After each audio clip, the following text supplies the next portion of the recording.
Hello everyone. So basically I am starting a clinical series जिसमें हम ऐसे clinical cases या ऐसे क्लिनिकल सिनेरियोज डिस्कस करेंगे जो कि हम रोज़ाना ओपीडीज के अंदर देखते हैं या क्लिनिकल सेटिंग्स के अंदर देखते हैं। उसके अंदर हम रोज़ाना एक सिनेरियो जिसमें उसका कॉज, उसकी क्लिनिकल प्रेजेंटेशंस, पेशेंट हमारे पास किस तरह प्रेजेंट करेगा, देन वी हैव उसकी इन्वेस्टिगेशंस, और last but not the least उसकी ट्रीटमेंट।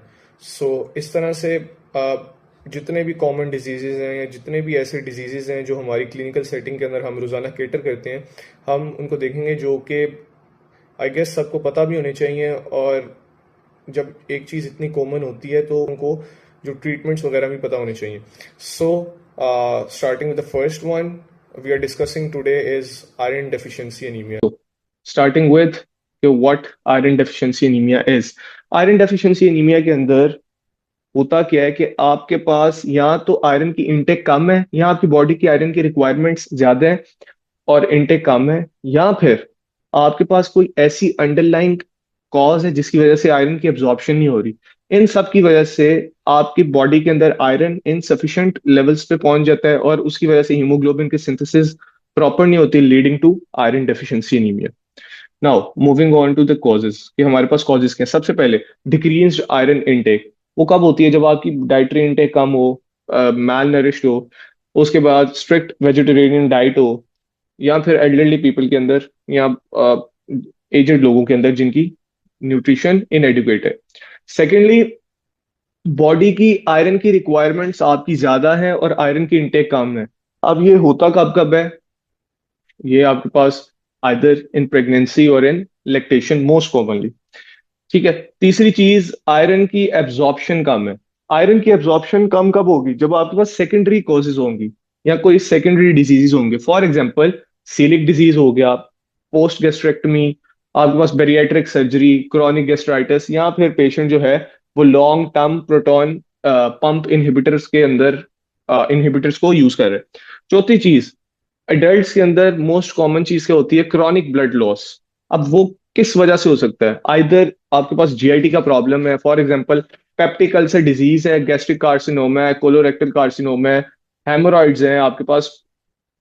ठीक है। सो ये सारी चीजें जो है कंट्रीब्यूट करती हैं। उसके बाद आपके पास गायनेकोलॉजिकल प्रॉब्लम्स जो हो जाती हैं, उसमें आपके पास एक आ जाती है यूट्राइन फाइब्रॉइड्स आ जाते हैं, और उसके अलावा आपके पास एंडोमेट्रियोसिस आ जाता है तरफ। क्लिनिकल प्रेजेंटेशन में पेशेंट हमारे पास आके कहेगा, जी डॉक्टर साहब मैं जल्दी थक जाता हूँ, मुझे कमजोरी महसूस होती है, मुझे चक्कर आ जाते हैं, मेरे सर में दर्द रहता है, मैं कोई थोड़ा सा काम करूं तो मैं जो हूँ बिल्कुल थक जाता हूँ। उसके अलावा जो एक्सरसाइज, अब मेरे से एक्सरसाइज नहीं होती, मैं ये 3-4 सीढ़ियां चढ़ता हूँ या बाहर थोड़ा सा दरवाजा खोलने जाता हूँ तो मुझे सांस चढ़ जाता है, मेरा दिल भी तेज तेज धड़क रहा है। सो ये सारे जो कॉमन सिम्टम्स हैं जो जिनके साथ पेशेंट आपके पास प्रेजेंट करेगा।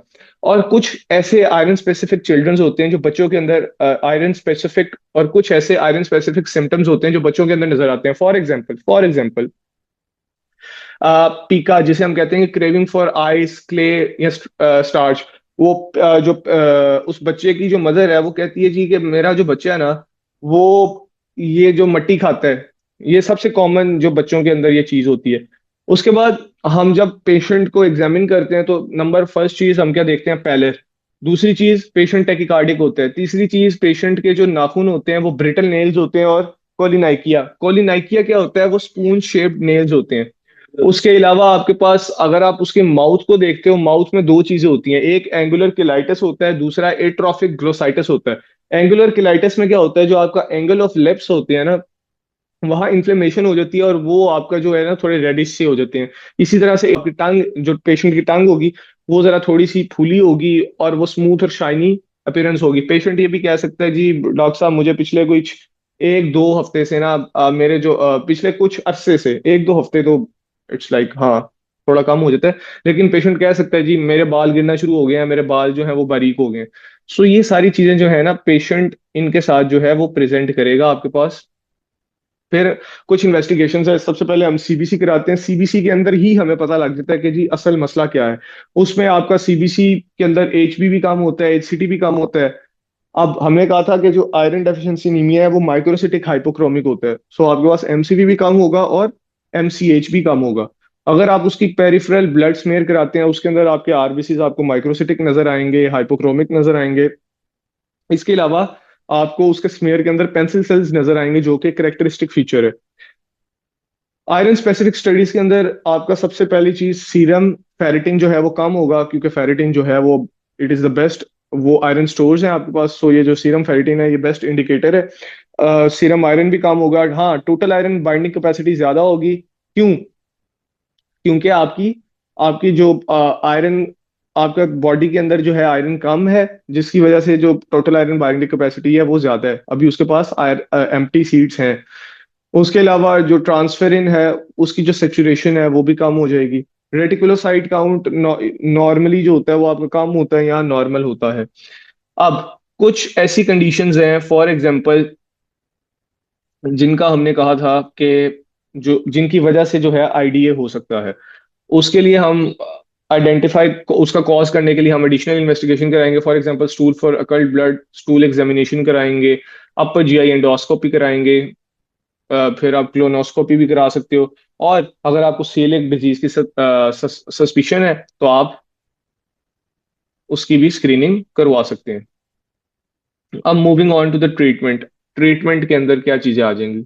सबसे पहले तो आपने आइडेंटिफाई करना है कि मसला क्या है, अंडरलाइन कॉज क्या है, और उसको ट्रीट करना है। ठीक है।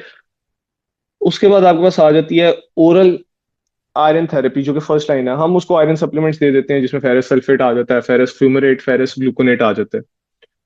अब पेशेंट को कहना है कि आपने विटामिन सी या फिर ऑरेंज जूस के साथ, ऑरेंज जूस इसके साथ यूज करना है। क्यों? क्योंकि ये आपके आयरन की एब्जॉर्प्शन को ज्यादा करेंगे। जबकि आपने जब ये सप्लीमेंट्स यूज कर रहे होना है तो अवॉइड करना है कि जो चाय, कॉफी, मिल्क, कैल्शियम सप्लीमेंट्स ये जरा थोड़े कम कर दें, क्योंकि ये एब्जॉर्प्शन के अंदर थोड़ा इशू करते हैं। उसके बाद अगर तो ओरल सप्लीमेंट्स के ऊपर इनटॉलरेंट है पेशेंट, मैल एब्जॉर्प्शन है पेशेंट को, उसके अलावा सीकेडी है पेशेंट को, या फिर कोई सवेयर डेफिशिएंसी आयरन की, तो फिर हम जाते हैं इंट्रावीनस आयरन की तरफ। उसमें हमारे पास क्या आ जाता है? आयरन सुक्रोज आ जाता है, या फिर फेरिक कार्बोक्सी माल्टोज आ जाता है। अब तीसरी चीज आ जाती है ब्लड ट्रांसफ्यूजन। ब्लड ट्रांसफ्यूजन हम कब करते हैं? या तो हमारे पास एक्यूट ब्लड लॉस हो या हीमोडायनेमिक इंस्टेबिलिटी हो, जिसके अंदर आपके पास एचपी का लेवल लेस देन 7 हो जाता है, 7 ग्राम्स पर डेसीलीटर। उसके बाद जैसी बात की थी कि जी अंडरलाइन कॉज, जो जिस कॉज की वजह से आईडीए हो रहा है हमने वो खत्म करना है। उसमें आपके पास फॉर एग्जांपल जीआई मेलिग्नेंसी है, पेप्टिक अल्सर है, या फिर हुकवॉर्म इन्फेक्शन है, सिलिक डिजीज है, एंडोमेट्रियोसिस है, फाइब्रॉइड्स हैं, आपने उस सबको ट्रीट करना है। उसके बाद अब सवाल आता है कि हमें कैसे पता लगेगा कि जो हम ट्रीटमेंट दे रहे हैं पेशेंट कंप्लाइंट है कि नहीं उस ट्रीटमेंट से। उसमें ये पता लगता है, सबसे पहले तो पेशेंट आपको अगले चेकअप पे आके खुद बताएगा, जी डॉक्टर साहब मेरे जो सिम्टम्स है ना वो बेहतर होना शुरू हो गए हैं। ठीक है, आप उसका टेस्ट कराओगे तो रेटिकुलोसाइट काउंट जो है वो इंक्रीज करेगा। With in 5 to 10 days haemoglobin जो है वो भी आपका 1 से 2 ग्राम्स पर डेसीलीटर इंक्रीज करेगा हर 2 से 3 हफ्तों के अंदर। ये चीजें जो है ये हमें क्या शो करती हैं कि पेशेंट जो है उसकी जो हम ट्रीटमेंट कर रहे हैं वो बिल्कुल सही है। अब आपके पास आ जाता है कॉम्प्लिकेशंस। कुछ कॉम्प्लिकेशंस है अगर अनडायग्नोस्ड है या अनट्रीटेड है, उसके अंदर सबसे पहले तो प्रोग्रेस कर जाता है ना सवेयर एनीमिया की तरफ। दूसरी कार्डियोवैस्कुलर में आपके पास टेकिकार्डिया आ जाता है। न्यूरोलॉजिकल सिम्टम्स के अंदर आपके न्यूरोलॉजिकल मैनिफेस्टेशंस में पुअर कॉन्सेंट्रेशन आ जाता है, कॉग्निटिव इम्पेयरमेंट आ जाती है।